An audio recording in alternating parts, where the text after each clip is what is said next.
একটা ছোট মেয়ে থাকে, এখানেই খায়, এখানেই ঘুমায়, এখানেই হাগে, এবং কি পড়াশোনা করে বই খাতাটা পর্যন্ত এখানেই রাখে, জামা কাপড় এখানে রাখে, আবার হচ্ছে লিপস্টিক তো যে দেয় লিপস্টিক দিয়া এখানেই রাখে, নখ যে কাটে নীল কাটার দিয়ে এখানেই রাখে।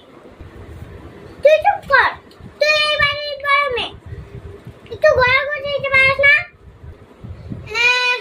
এই রুমে থাকিস তুই, ঘুমাস তুই, আমি গোছাবো।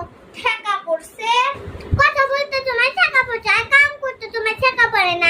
তুই এখান থেকে যা, আমার রুম আমি গোছাবো। ঠেকা পড়ছে না, ঠেকাই তো পড়ছে, ঘরের মতো করবি তুই আর আমি গোছাবো। আমি যে বাড়ির বড় মেয়ে, বড় মেয়ের জন্য মনে হয় ঘর কিনা রাখছে। দেখ, আমি তোর বড়, সম্মান দিয়ে কথা বলবি। যা এখান থেকে, অপেক্ষা কর, তোর ব্যবস্থা আমি করতে। গোসল কইরা সোফার উপর ভেজা গামছাটা রাখছে কোনটা বোঝো না? কে করছে? তোমার ছোট মেয়ে করছে, সে সারা করব কে? কি ছোটটা করছে? থাক, ও ছোট মানুষ, বোঝে না। না, ও বোঝে না। ফিডার আয় হাই হাই হাই হাই, তুই মায়ের প্রিয় প্লেট ভাঙছস। মা আইসা তোরে শেষবো আর আমি মজা নিমু।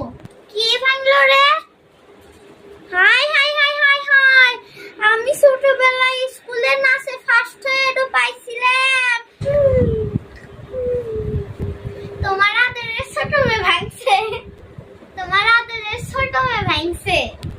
সব দোষ এই বুড়াটার। তুই থাকতেও প্লেট ভাঙলো কেমনে? তুই তোর ছোট বোনকে দেখে রাখতে পারিস না? ওকে কি দেখে রাখার মতো বোন? ও কি বড় হয় নাই? ঘরের কোনো একটা কিছু হইলেই আমার উপরে দোষ করে।